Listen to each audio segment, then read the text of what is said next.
आज की रेसिपी एक ऐसी ब्रेड रेसिपी है जिसे कोई भी मम्मा अपने बच्चे को आराम से दे सकती है, क्योंकि इस ब्रेड में डली है बहुत सारी वेजीज जो बच्चे नहीं खाना चाहते वो भी इस ब्रेड को खाना चाहेंगे। और साथ ही क्योंकि मार्केट में इजीली मिलती है और बच्चे मार्केट जैसी चीज़ों को बहुत पसंद करते हैं। इसे मैंने बनाया है आटे और मैदे के मिक्सचर से। आप चाहें तो इसे पूरी तरह से आटे से भी बना सकते हैं, और मैंने इसे ओवन में बनाया है। आप इसे बिना ओवन भी बना सकते हैं। तो कैसे बनाना है उसको मैं आगे आपको बताऊंगी, हालांकि मैंने इसे ओवन में ही बेक किया है। Just and spices with Deepti आप सभी का वेलकम करती है और शुरू करते हैं आज की रेसिपी। तो इसे बनाने के लिए जितने भी मेजरमेंट चाहिए वो सारा मैंने डिस्क्रिप्शन बॉक्स में लिखा है, और बेकिंग जब भी करें तो हमेशा मेजरमेंट के साथ कीजिए, तभी आपकी बेकिंग एकदम परफेक्ट जाएगी। तो अभी मैंने यहाँ पर स्टैंड मिक्सर में इसे बनाया है, इसलिए इसमें एक साथ सारी चीज़ें डाल दी हैं। तो इंस्टेंट वाली ईस्ट यूज़ की है, तो इसे हमें प्रूव करने की ज़रूरत नहीं होती है, तो इसलिए इसे भी मैंने वार्म वाटर के साथ डाल दिया है। और साथ ही डालिए पाउडर शुगर।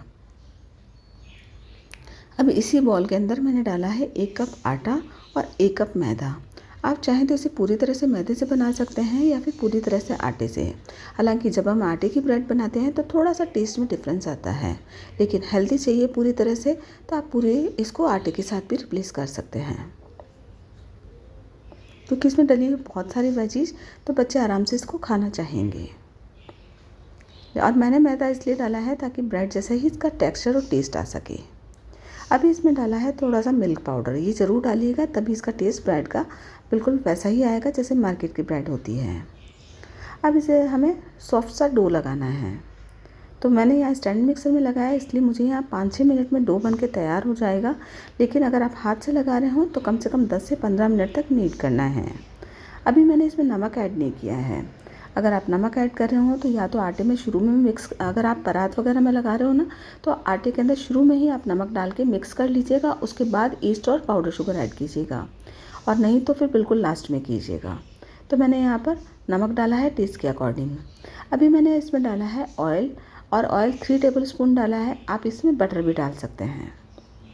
तो ऑयल हमेशा अनफ्लेवर्ड डालिए, सरसों का या मूंगफली का तेल बिल्कुल मत डालिएगा।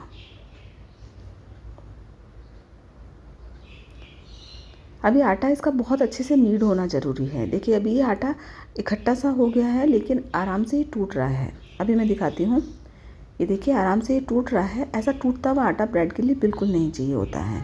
हमें इसे बिल्कुल अच्छे से नीट करना होता है।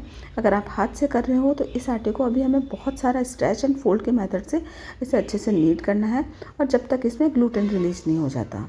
तो मैं आज इसे स्टैंड मिक्सर में बना रही हूँ, इसलिए 5-6 मिनट और इसे नीट करूँगी। सॉरी 3-4 मिनट और। अभी 2-3 मिनट हुए हैं मुझे, और टोटल इसमें स्टैंड मिक्सर के अंदर 5-6 मिनट में आटा बन के तैयार हो जाता है।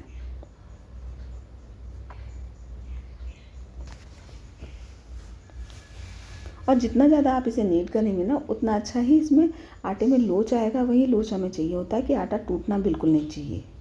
चाहे आप पूरी तरह से आटे के साथ बना रहे हो, या फिर आप मैदे से बना रहे हो, या फिर आटा मैदा मिक्स करके बनाएं, या फिर सूजी के साथ बनाएं। और सूजी की ब्रेड रेसिपी भी मैंने दे रखी है, तो उसको कैसे लगाया सूजी के साथ भी आप बना सकते हैं इसको।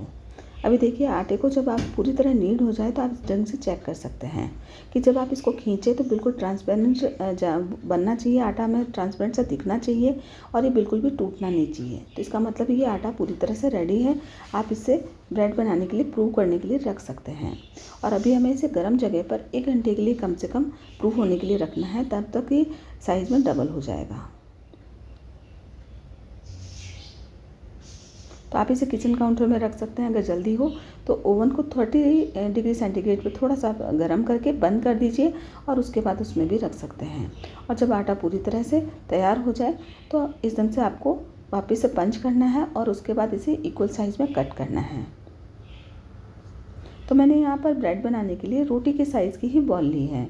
आप बड़ी छोटी कितनी भी ले सकते हैं, पर यहाँ मैंने छोटी छोटी बनाए हैं, इसलिए मैंने रोटी के साइज़ का रखा है। अब इसे ओवल शेप में बेल लेंगे। इसकी स्टफिंग की क्लिप मुझसे छूट गई है, तो मैं यहाँ बताना चाहूँगी कि मैंने यहाँ पर इसे प्याज लहसुन डाल के, और जो भी वेजीज आप इसमें डालना चाहते हैं, तो मैंने यहाँ पर टमाटर डाला है, स्वीट कॉर्न डाला है, और बीन्स डाली है। आप इसके अलावा भी जो वेजीज डालना चाहते हैं, गाजर वगैरह, वो भी आप इसमें ऐड कर सकते हैं। बीटरूट डालना चाहते हैं तो वो भी डाल सकते हैं। और उस स्टफिंग को आप रेडी कीजिए। उसमें गार्लिक ग्रेन्यूल्स और पिज़्ज़ा हर्ब्स मैंने ऐड की थी। इसके साथ ही इसमें मैंने पिज़्ज़ा पास्ता सॉस भी डाला था। तो ये पूरी तरह से अच्छे से स्टफिंग हमारी बन गई है और इस स्टफिंग को मैंने बिना पानी डाले थोड़ा सा इसे सेक लिया था और ये तैयार हो गई है। अब इसको मैंने इस डो के अंदर भर दिया है। ऊपर से मैंने कट लगाए हैं इस ढंग से। तो कट हमें अंदर तक नहीं लगाना है, बस ऊपर पर, क्योंकि हमने डो बहुत मोटा नहीं लिया है, बिल्कुल रोटी के साइज़ का लिया और छोटे छोटे साइज़ में ही बनाए हैं। अब एक और मैं बना के दिखाती हूँ। तो देखिए नॉर्मल रोटी के साइज़ का डो लिया है और इसे मैंने स्टफिंग से भर दिया है। इसे हमें ओवल शेप में ही बेलना है और शेप वैसे आप कोई भी रख सकते हैं। अब ब्रेड बनाने के जिनके पास ओवन नहीं है वो 2-3 मेथड से बना सकते हैं कि आप इसको अच्छे से सील करने के बाद आप स्टीम कर सकते हैं और उसके बाद उसको आप तवे पे सेक सकते हैं। दूसरा मेथड है कि डायरेक्ट आप पैन के अंदर किसी भी नॉन स्टिक पैन लीजिए, उसमें थोड़ा सा ऑयल डालिए और जैसे आप पराठा वगैरह सेकते हैं ना, उलट पुलट करते हुए चारों पांचों कोनों से आप मतलब हर तरह से घुमा घुमा कर आपको इसको सेकना है और सिम आंच पे सेकिए, तब भी ये अच्छे से सिक जाएगा और टेस्ट इसका बहुत ज़्यादा अच्छा आएगा, क्योंकि पूरा टेस्ट इसका डिपेंड करता है जो हमने स्टफिंग भरी है उसके ऊपर। और पूरा जो हमने डो लगाया था वो बिल्कुल ब्रेड जैसा ही टेस्ट है इसका, तो फिर वो बच्चों को बहुत अच्छा लगेगा। तो जिनके पास ओवन नहीं है वो इस ढंग से भी बना सकते हैं। दोनों ही मेथड मैंने अपने चैनल पे भी अपलोड कर रखे हैं, तो आप वहाँ जाके भी सर्च कर सकते हैं ब्रेड रेसिपीज़ में। तो इसी ढंग से बाकी के बंस भी हम रेडी कर देंगे।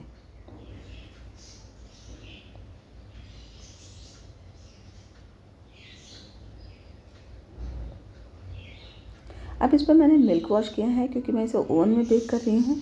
और मिल्क वॉश करने के बाद मैंने इस पर तिल लगाए हैं। तो मैंने यहाँ पर काले तिल लगाए हैं, आप चाहें तो सफ़ेद तिल या कोई भी दूसरे सीड्स भी लगा सकते हैं, जैसे पम्पकिन सीड्स हुए या फिर अलसी के बीज हुए, वो भी आप लगा सकते हैं। और इसके बिना भी आप बेक कर सकते हैं।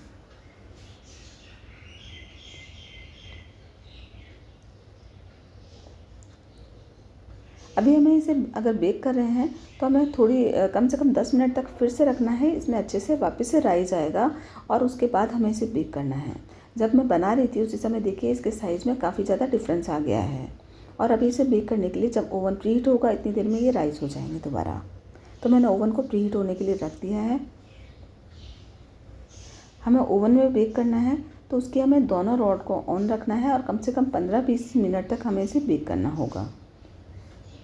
तो अभी मैंने बेकिंग ट्रे में सभी ब्रेड को रख दिया है।